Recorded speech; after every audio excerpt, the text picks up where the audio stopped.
Welcome back to the Perinatal Podcast. This week, we have Heidi Mills, who is a certified birth doula and owner of Bloc Birth LLC. Throughout her career as a birth doula, Heidi has focused on attending hospital births and learning different ways to support clients physically and emotionally in higher intervention birth settings. Her organization has expanded with other doulas on board, and their mission is to make birth and postpartum doula support more approachable and accessible to families within the Kansas City community. Heidi, welcome to the Perinatal Podcast. Hey, Meg. Thanks for having me. I'm so happy to be here. What a joy. What a treat. So Heidi, I always like to start off. How do we know each other? Well, where did we originally meet? Like on social media first? Probably Yes. followed you on social media first. And then the first time we probably saw each other in person was probably that postpartum professional event from Oh Baby. You got Right? it. That's right. Yes. Yes. And it is so interesting. Everyone who listens to the show, or maybe this is your first time and welcome, knows the story. We moved here in March of 2020. I just never see people in real life, but also because of social media, I've been able to build relationships with people in a really impactful and meaningful way. And then also you see them in person for the first time and you're like, oh my gosh, hi. We've known each other Yes. forever, but this is the first time sharing oxygen. Okay. Yes. And I became a doula. I launched my business in 2020 also. So it's very similar. That's really how I even got my business off the ground and started making connections, was just through Instagram. Yeah, absolutely. Yes. And the ups and downs of social media, but some of them are very, very wonderful. So yes. So great. Yeah. And we met physically there was a beautiful fourth trimester professionals gathering here in the greater Kansas City area. And it's really nice to see. I know obviously there are people from all over the world who listen to this show, but it's nice to be able to see the connection and the support that we have in the perinatal space here in Kansas City. So yay. Yes. But everybody's very collaborative here in Kansas City, very Yes. non-competitive, which is really nice, especially as an entrepreneur, to have other people to talk to and bounce ideas Yes. off of and things like that. Yes. Yes. We work in abundance, not competition Mhm. in the space. I feel pretty well. So that's nice.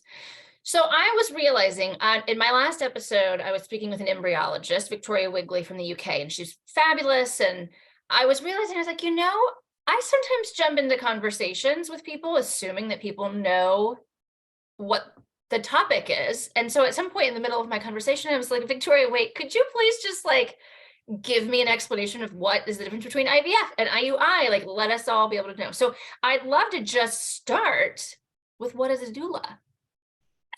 Yes, which actually is interesting because people within, this space know what a doula is, but outside of really the birth and postpartum support stage, even some people who are pregnant have no idea what a doula is or how they differ from a midwife, Yes. especially. Lots of Yes. times doulas and midwives get lumped in together. Even on Mhm. social media all the time I hear, well, I'm not going with a doula, I'm going with an OB. And I'm like, those are not two different things. Those are Yes. Yes. Yes. anyways, you don't pick one or the other. So a doula is a physical and emotional support person that you personally hire to support you throughout your pregnancy and birth, and also can be postpartum experience. So we work in physical and emotional well-being, but also informational, helping you get connected with local resources that you need, helping you find the right OB or midwife for your needs, things like that. And then also just support for you and your family to help you just navigate what can be a complex and sometimes intimidating system, especially inside of the United States. Yes. That is birth and pregnancy and postpartum and all of those things. And so we also I like to kind of describe it as we're your friend, because you pick somebody that you get along with and things like that, because it's a personal hire. It's not like when you go to the hospital to give birth, you kind of just get whatever nurse or whatever OB is on call. You're really hiring somebody to be with you from the beginning to the end of your journey. And but we just know a lot about birth and a lot about your options and can kind of help navigate you through that. Now, the difference between us and maybe a midwife or an obstetrician is that we do not do anything inside of the medical world. So we do not give medical advice. We do not do any sort of medical procedures. We did not go to any sort of medical school. That's really your midwife or your OB. And then midwives, they do things very similarly to an OB of like being able to navigate a normal birth experience. They just don't usually do high risk birth, or they also don't do surgery like an obstetrician would be able to do a C-section or something like that. Sure. Wow. Yeah. Thank you so much for concisely sharing that. Because I remember watching a TV show and these people one was being a midwife and one was being a doula, and they didn't really describe the difference. This was over a decade ago. I think I was still in grad school, and I was just like, okay, to the Googles, because I don't know if everybody does know. So it's really good to know and what services that you do provide. So how did you decide that doula, that was the path for you? Yeah, that's a good question. So I think a lot of doulas get into birth work through like their own birth experiences, and that was not at all my experience. So I kind of had a little bit of an interesting path to birth work. I was a newborn nanny throughout college, so I was working with newborns, and I went through a pregnancy experience with one of my clients. Like I was nannying for their other kids, and then they got pregnant again, and I was going through that, and it was a high risk pregnancy, and really just seeing everything that they went through trying to like navigate the system and just being there every day, and even just their experiences with their family and everything, and trying to explain things, and then just everybody's opinions coming at them all the time just really made me realize the lack of like really that hands-on support the medical system gives to families and parents experiencing these complex situations, and not just complex situations, but also just regular birth experiences.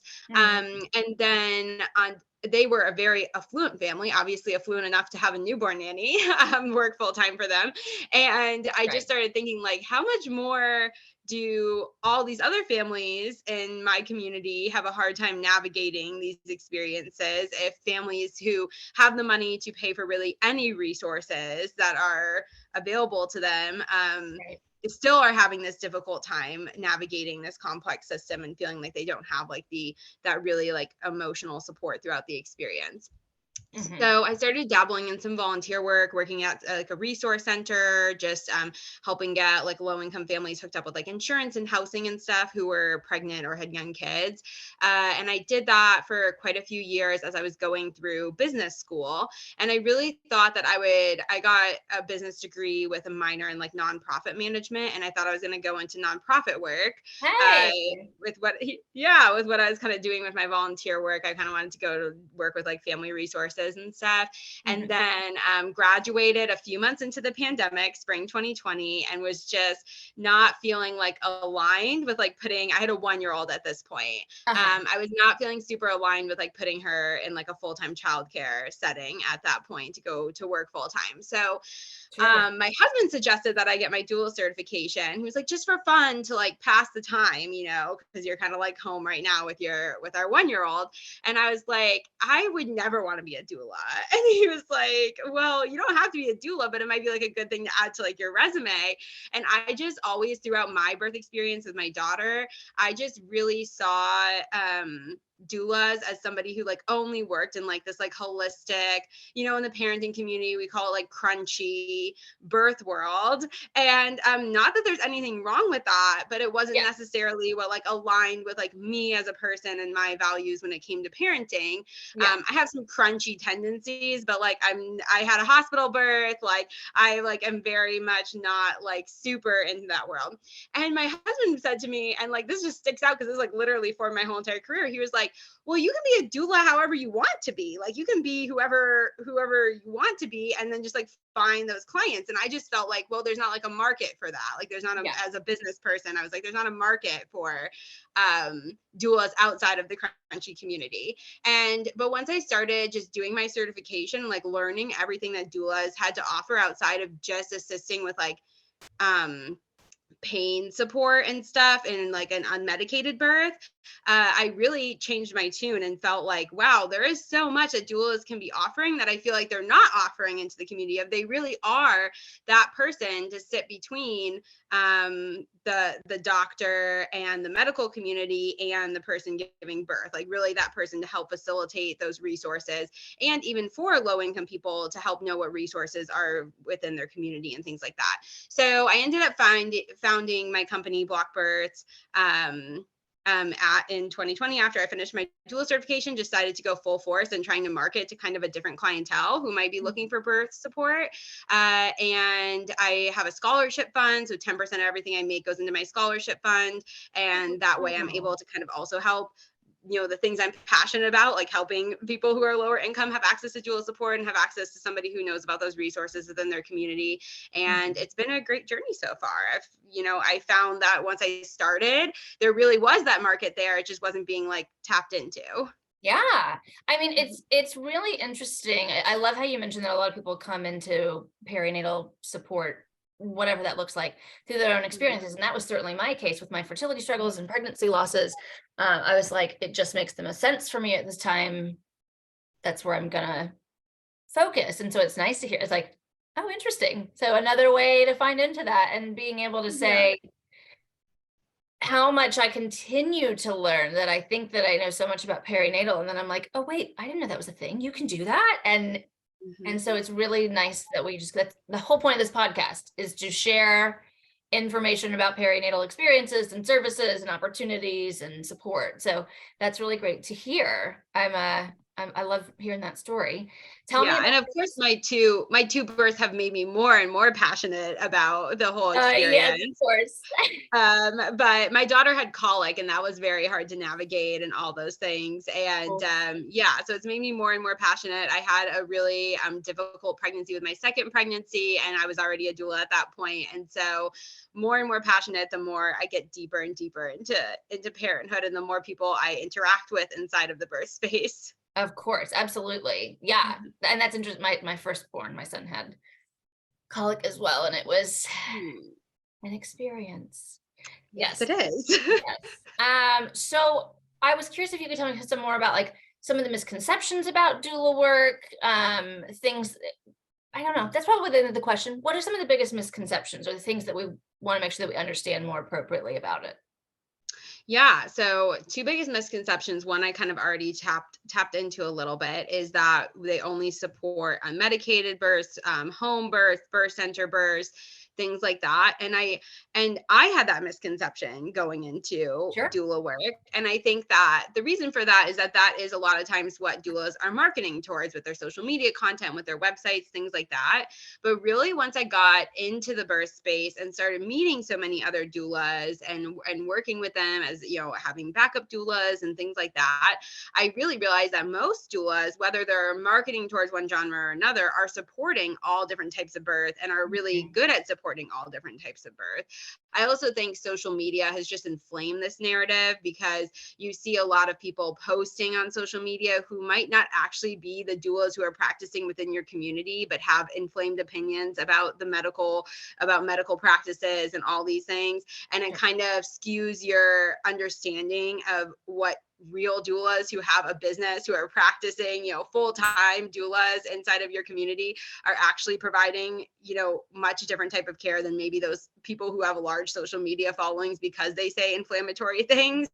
And so I think that there's this big misconception that doula care is only for this one type of birth, and really not just because I've developed my practice around that, but really a lot of the doulas within the community are really well versed on how to help you navigate getting an epidural, getting pain medication, needing a C-section, needing an induction. And I think a lot more people could really benefit from doula care if they knew that they weren't going to be judged for for picking different interventions, whether they use a Mm. doula or not.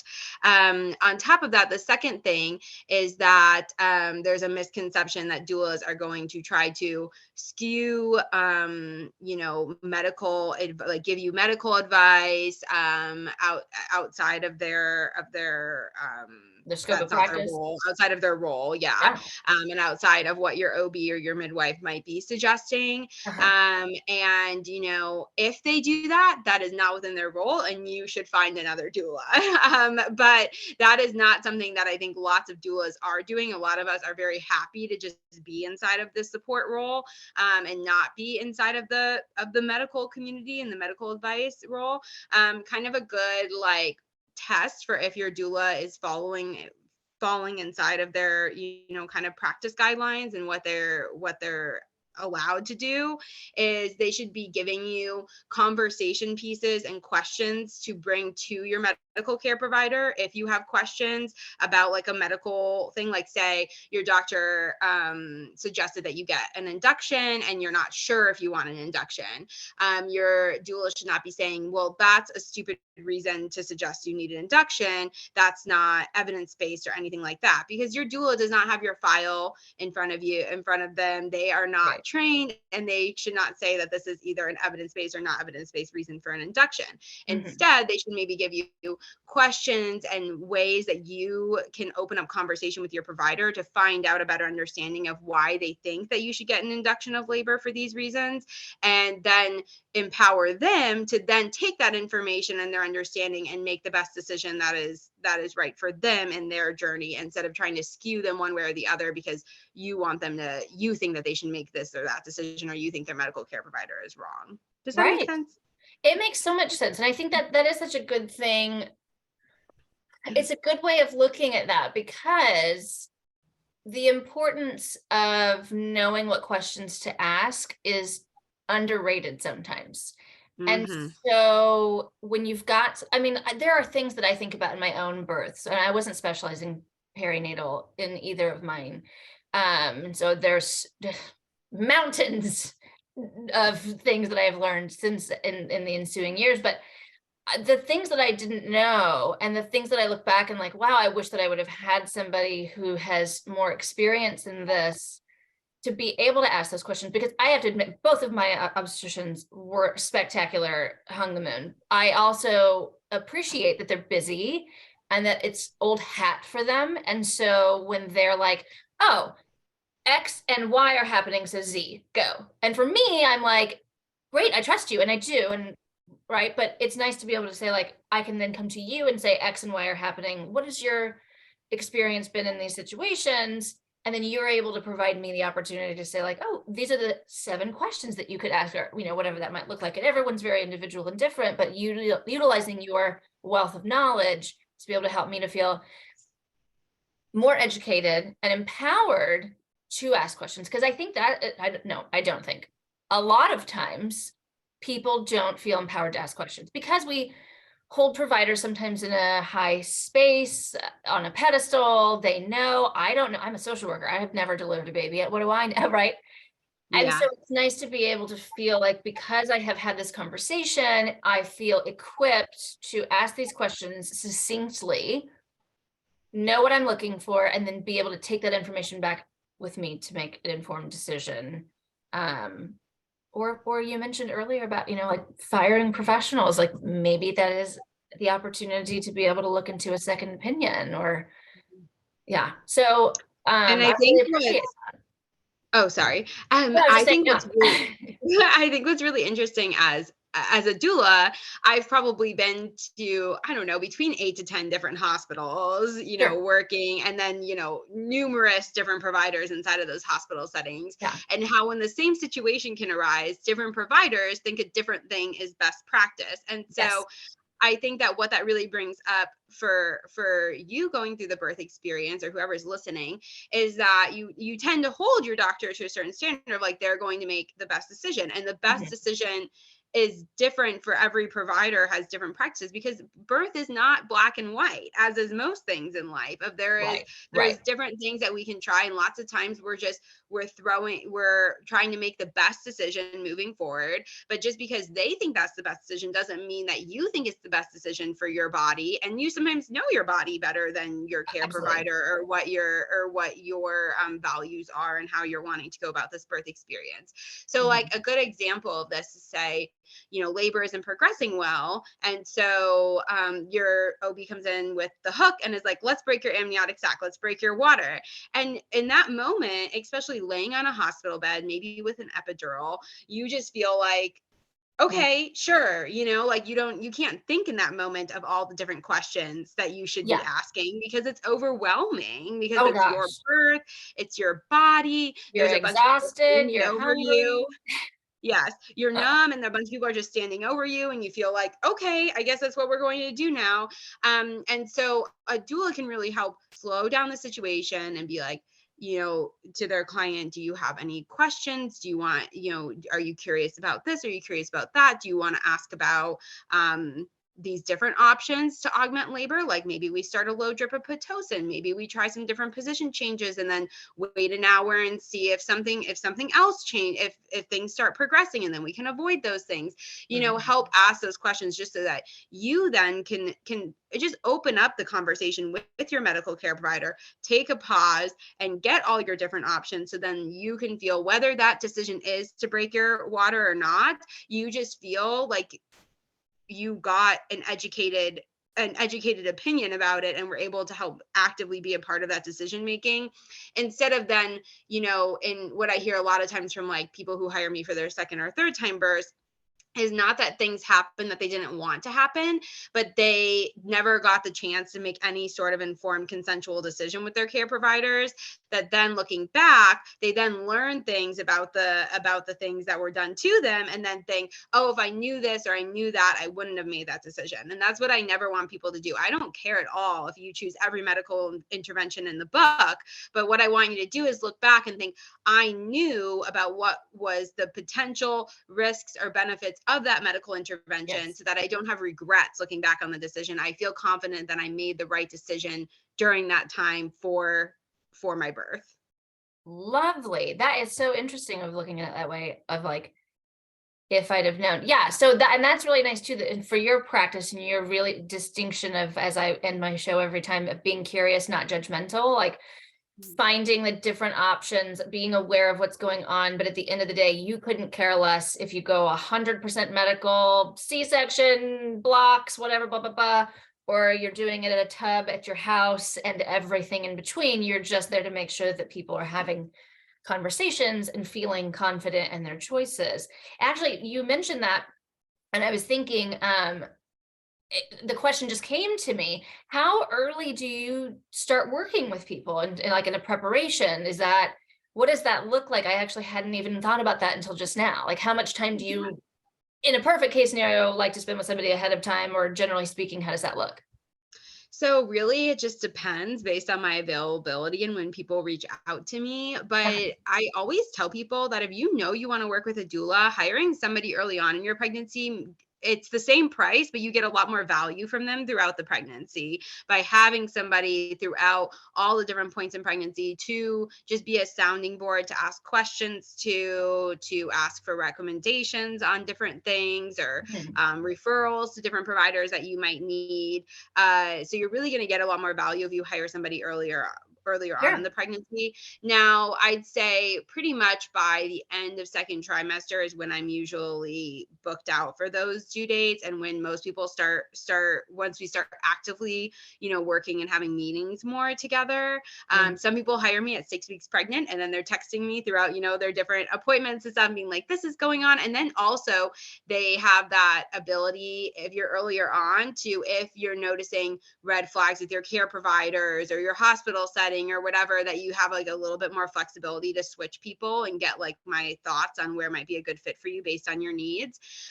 But around the end of the second trimester is usually when I do childbirth education with my clients. I am not a childbirth educator, but I have a childbirth educator who is on my team who works with my clients around the end of the second trimester, early third trimester. And then I meet with my clients before 34 weeks of pregnancy to do like a big meeting about just, writing our birth plan and getting to know all the different doula comfort measures and how we're going to support each other, and just getting to know them really well. And then from there on, really the end of the third trimester is when my clients are texting me a lot. Like, I'm feeling this, I'm feeling that. What can I do for this? What are some different ways? Everybody always wants to know how to get labor to start. And I'm like, a hormonal reaction that your body does, and there's nothing we can do about it.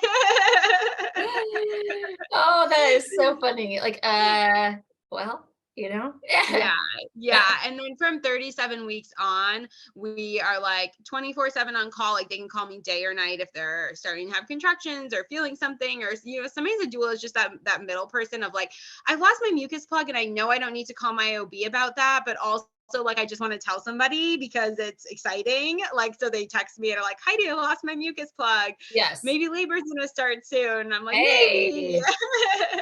Yes. And then obviously I'm just with them throughout the entirety of the birth experience from whenever they request me until about 2 hours postpartum I stay. Okay. Wow. Oh, wow. Oh, that's really great. And this is like such a random thing, but you mentioned it. Do you find historically, or is it just that block that you have like kind of a flat rate, like you pay this once, it's not kind of a per session? Is that kind of how doulas generally work? Yeah. So our doula package is set up that there's like a flat rate for like birth support. Sure. And then if you want to add on childbirth education, and we also, our postpartum doula does a postpartum and newborn class. If you want to add those things, that's like added to the package. And then so it's kind of like a build your own package kind of thing. So there's like the base package, and then you can add different kind of support options. And then we also have a way to work with us if you don't want birth support. So we have a package where it's our childbirth education plus a meeting with a doula. So kind of just like to prepare you from all aspects and to prepare your partner for the birth experience and how to support you through the birth experience. And then our postpartum doula charges hourly, so that's a little bit different, but birth doula is very much like package based.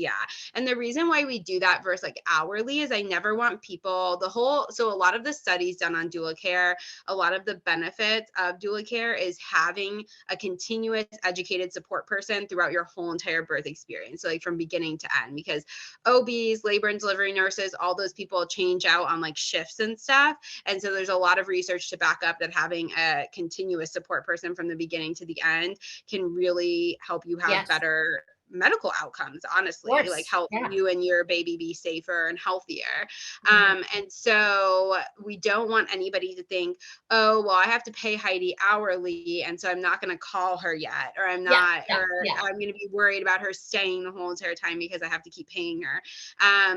So sometimes, I'm at a birth for like 24 hours and I feel like, wow, I really didn't get paid that much hourly for this birth. But then other births happen in like 3 hours and I'm like, oh, I feel bad that I overcharged them. But that's just kind of the way that doula care is set up. And I have interjected, just because I personally have had precipitous births, which are really fast deliveries. And so I personally have just added in my clause that if you either have a planned C-section, because also since I work more in higher intervention settings, I've had quite a few clients have planned C-sections, or if I'm at your birth for less than 5 hours, I do pay for my postpartum doula to come over for a shift to help support you. So you kind of include in there so you feel like you got enough value from paying for a doula. And I find that also helps people who might be having a more high risk birth and might be needing a planned C-section or something feel more comfortable hiring a doula onto their team, because they're not then going to worry too much about paying my fee and then not getting enough value from it. Yeah, man,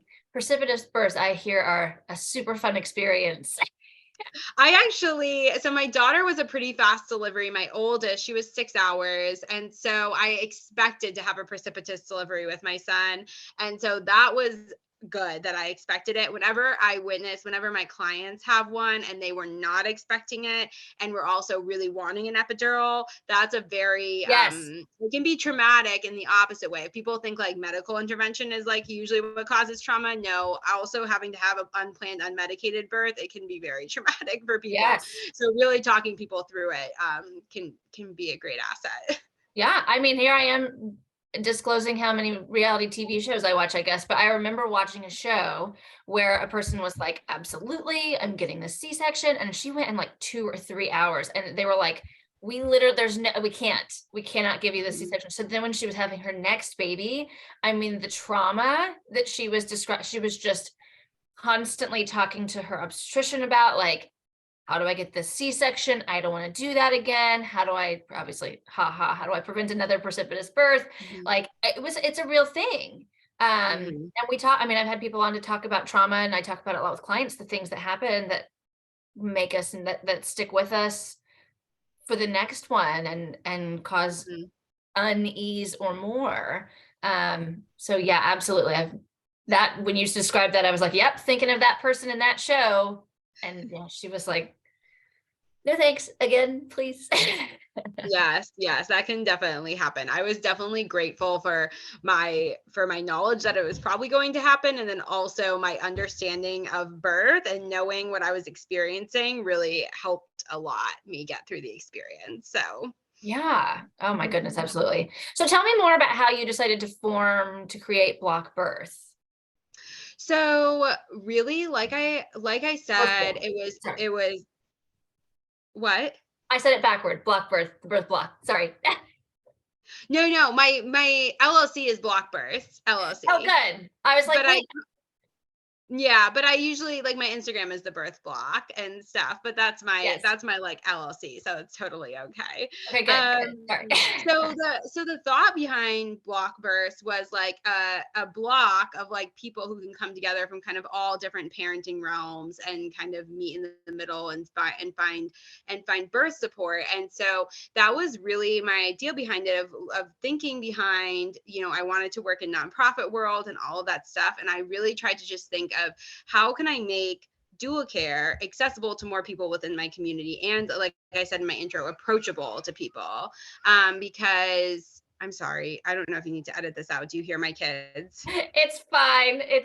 Look, it's real. Like we're parents. It's real. Okay. Yeah, I'm so sorry. I did a podcast once and luckily it was just me, but I was doing it on holiday, like stress planning and everything. And I was like, here's the thing. My daughter's homesick and she's down for a nap. And this is the time that I have scheduled. So, and my episode was like 27 minutes long. I was like, well, here we go. She's up. Bye y'all. Well, they're upstairs at the sitter, but they just got dangerously close to the stairwell from where I'm downstairs and it got really loud. So I apologize. Not at all. Look, anybody who's over here listening, they're like, go ahead. We feel you. Yes. That is a good thing about working in the parenting world. People are understanding. Okay. So anyways, I'll get back to how I founded the blog, well, all of that stuff. So, so really what my approach was is that, statistically, and I'm sure that this number has inflated quite a lot since the pandemic, but pre-pandemic, only about 6% of people were utilizing doula care. Oh, and wow. So really, when I was just working with these families in the community and in the nonprofit world and just as a parent and all this stuff, I really felt like doulas are that person to fill in this gap in our incredibly stressed out medical system, because our medical system is very stressed out inside of the hospital. And I like to voice that to a lot of people is it's not that labor and delivery nurses, OBs, midwives don't care about you and want you to have a great experience. It's that one, they're not really trained on the emotional and physical support aspects of birth. And then two, they really don't have a lot of time to be that hands-on support person with you throughout your delivery. And so doulas are really that person to fill in that gap. But like I said, I found that a lot of people just felt like it was not approachable for them if it didn't align with their parenting values, or it was just not accessible to them financially. And so that was really how I came about starting it.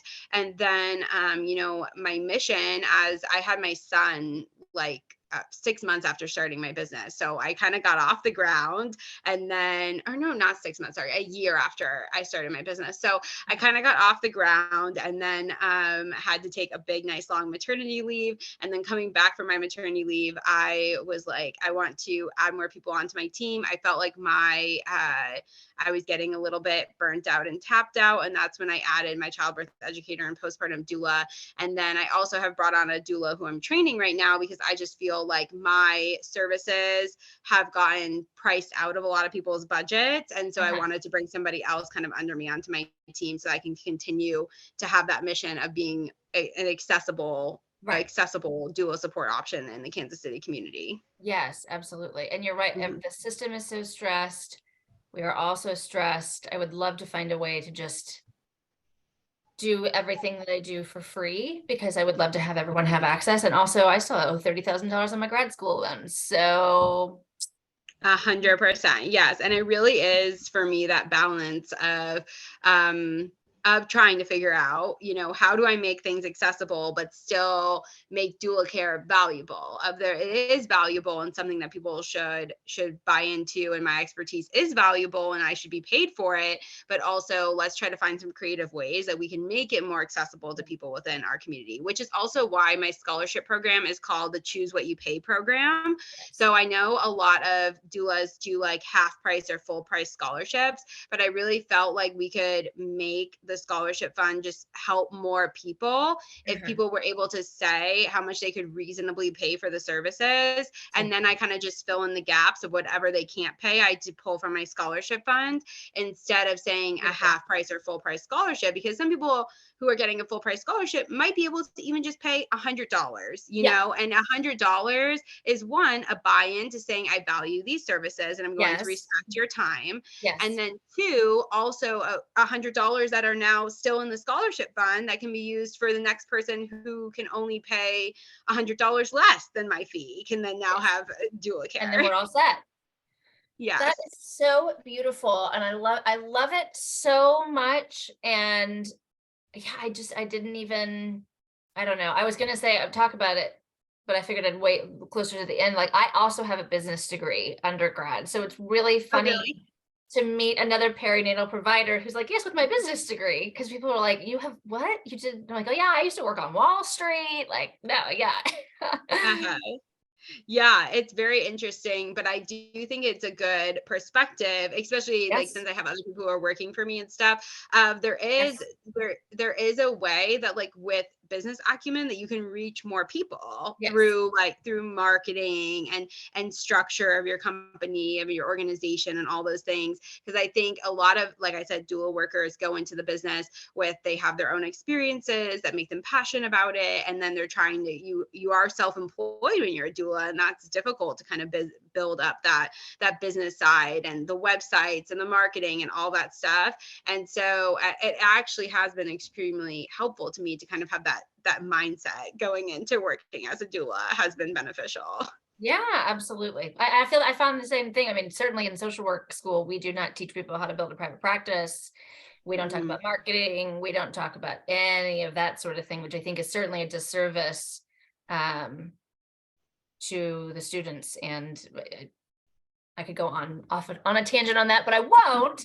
Yeah. So knowing, of course, that every single birth in every situation is so vastly different, I was curious if there were any kind of common themes that you've noticed over your time as a doula, or in trainings, kind of the secrets of the doulas, or things that we can kind of take away from your experiences. Yeah, that's a great question. There's a lot of different things. So some of the things that we kind of already talked about a little bit, but I definitely want to hit on again, is finding the right birth setting and provider for you. So whether, I think a lot of times there's this misconception that if you're going to give birth in a hospital, you have to just go along with certain policies and procedures, or if you don't want those policies or procedures, you're going to be arguing at every moment to get those certain things. And especially, we're in Kansas City, obviously. It's a well-populated area. I know some people don't have access to lots of different types of care providers and lots of different types of hospitals. But I really do believe that if you are in a well-populated area with a few hospitals as different options, that all those hospitals usually practice very differently, and care providers within those hospitals practice very differently. I have been at some births where it's at the same exact hospital, and one provider will be squatting on the floor catching a baby for somebody who wants to be standing, and another OB in the same exact practice even is saying, no, there's no way to deliver a baby safely unless you're on your back with your feet in the stirrups. And so I really do think that can go a long way to not only having the birth experience that aligns with you, but also just not feeling like you have to be fighting at every moment, because the last thing you want to be doing during the birth of your child is feeling like emotionally burnt out from arguing and trying to force somebody to support you in the way that you want to be supported. Absolutely. So really trying to find a hospital provider. I just think it has blown my mind as a doula how differently some hospitals practice, and how much their policies differ from each other. So even just down the street from each other, one hospital will be saying, this is totally how we do everything, and this is exactly how you want it, and this is just how we do it, standard practice. And another hospital thinks that what you want to do is absolutely ridiculous. So it's just very interesting.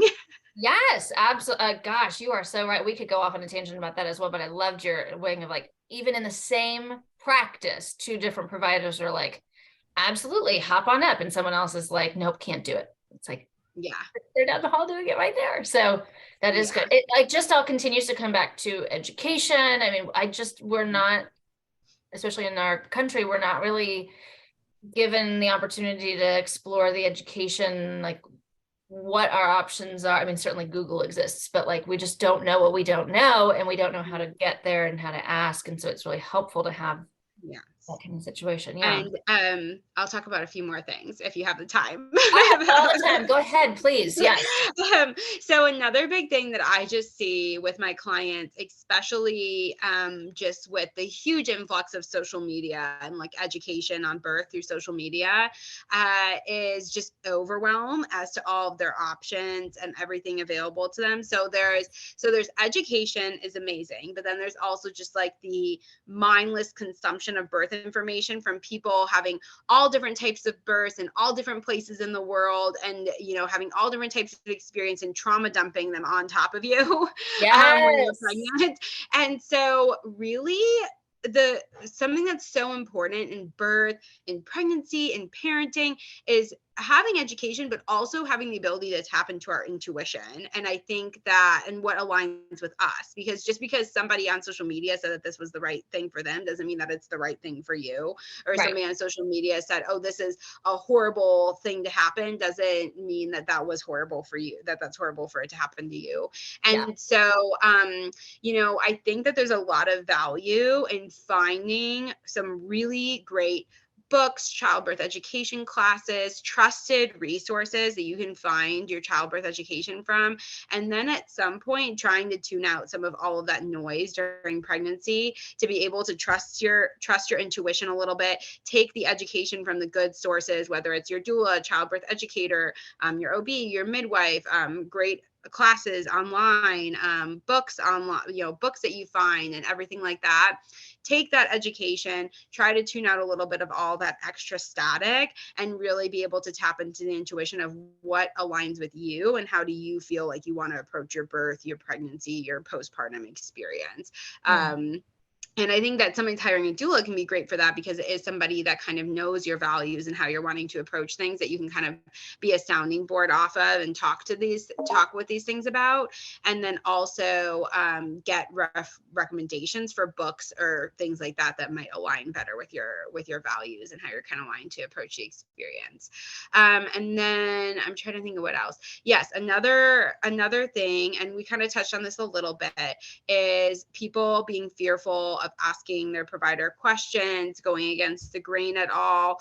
I see this a lot with people who are like people pleasers, or really, maybe more introverted people. They're really afraid of like what the labor and delivery staff are going to think of them if they want to choose something else, or if they want something against hospital policy, or just even asking questions they're nervous about. And I really want to voice to people that your birth experience is maybe 1, 2, 3 days of your life will you ever give birth, depending on how many children you have. It's a really like monumental event in your life that's really important to your mental health and to your experience and to your relationship, how the relationship starts off with your child, and like all of those different types of things.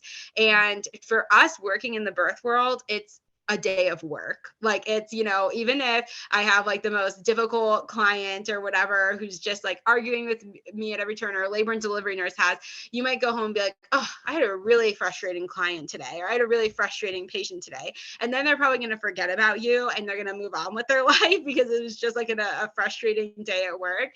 And so I always want to express that to people that, you need to make the decisions that are best for you and for your family, whether you think people are going to be annoyed or upset about them or anything like that, because birth it's like your wedding day. It's like this monumental life event that you plan for and you prepare for, and that you can never really like go back and redo. And whether that birth experience ends up looking like what you wanted or not, again, I just want you to look back and feel like you did everything that you could to have felt confident in the decisions that you made. Yeah. When you said that what came to mind, do you ever watch Schitt's Creek? Yes. Okay. Such a good show. When David is driving and Alexis says, other people don't think about you like you think about you.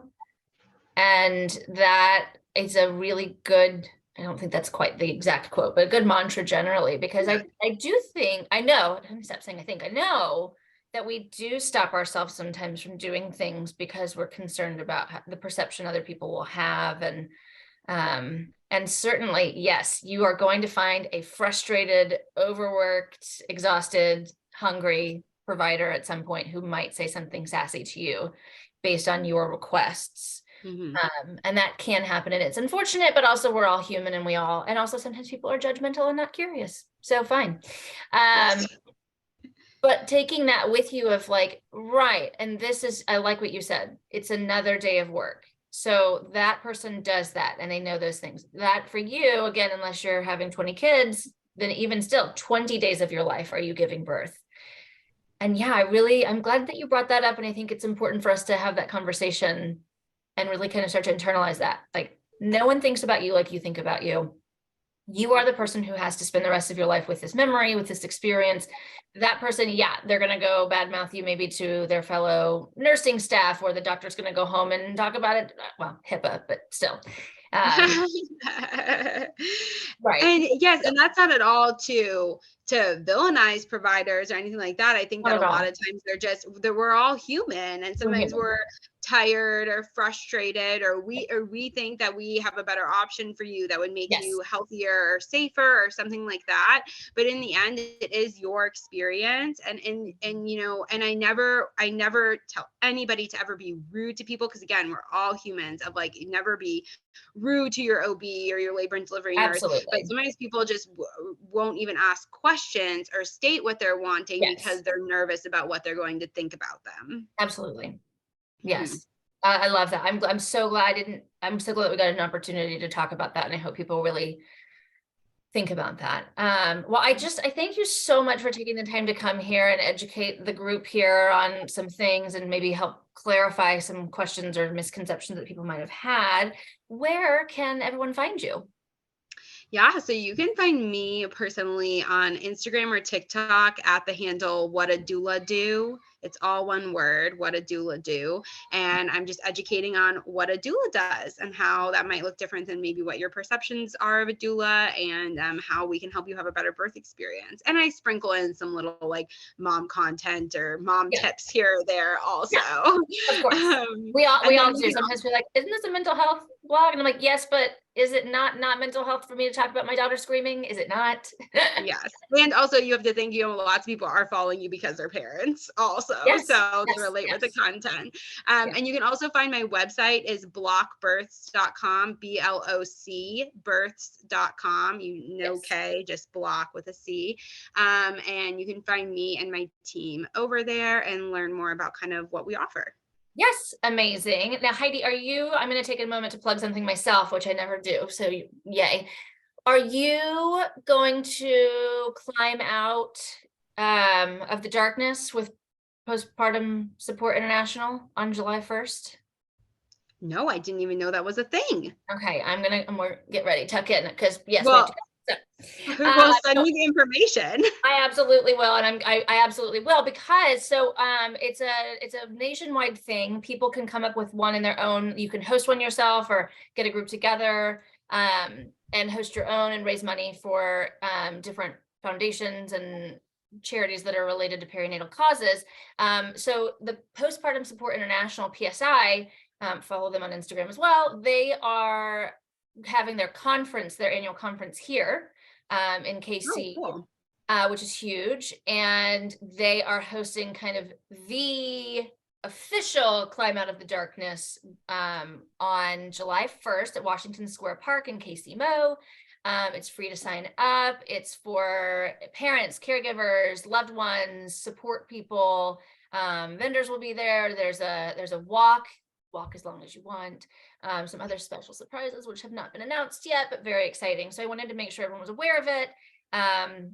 You can go, there's a Facebook, Climb Out of the Darkness 2023. Certainly if you go to PSI's website, all of that, and Instagram, all of that. So I'll put all of that in the show notes too, but I did. Yes, no, I wasn't aware, but I definitely would love to attend. Yes. So Wanted to see you there, but also want to see everyone else. If you're in the KC area, please come on July 1st. If you're not, find one close to you, create your own, go team. Yes, I wanted to take a minute to plug that, because this episode will drop before July 1st. So thanks again for coming and spending some time and educating the team, and everyone else out there. Be curious, not judgmental. Goodbye.